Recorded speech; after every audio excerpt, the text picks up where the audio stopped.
Welcome to our channel. Today we how to connect SSO with Firebase Extensions for mobile apps. Easy tutorial step by step clearly.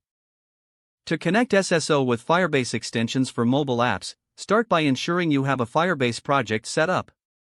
Log into the Firebase console and navigate to your project. Locate the Firebase Extensions section in the left. Click on Install Extensions to view available options. Search for the authentication extension that enables single sign-on capabilities. Select the authentication extension to view its details. Review the extension's features and click on the Install button. You will be prompted to configure the settings for the extension. Follow the on-screen instructions to set up the required parameters. Choose the authentication providers you want to enable, such as Google, Facebook, or Twitter. If needed, create credentials on the respective platforms for your selected providers.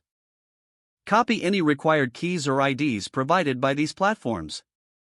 Return to the Firebase console and paste the credentials into the appropriate fields.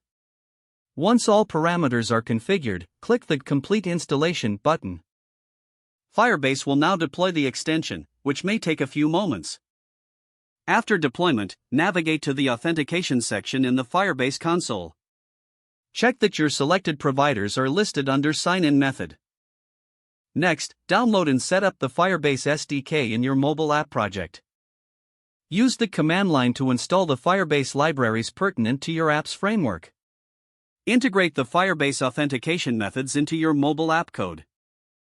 Refer to the official Firebase documentation for guidance on integrating SSO. Test the connection by running your app and attempting to sign in using your chosen SSO provider. Verify that the authentication process works smoothly without errors. Now, you should be able to use SSO functionality in your mobile app through Firebase Extensions. If the page does not load, refresh the browser or try again in a private or incognito window. Make sure you are using the correct email address, then retype it carefully to avoid small typos. If your password is not accepted, use the reset option and create a new strong password you can remember. Check your spam folder for verification or security emails, then complete any requested confirmation steps. Don't forget to like this video and subscribe to our channel for more step-by-step tech guides.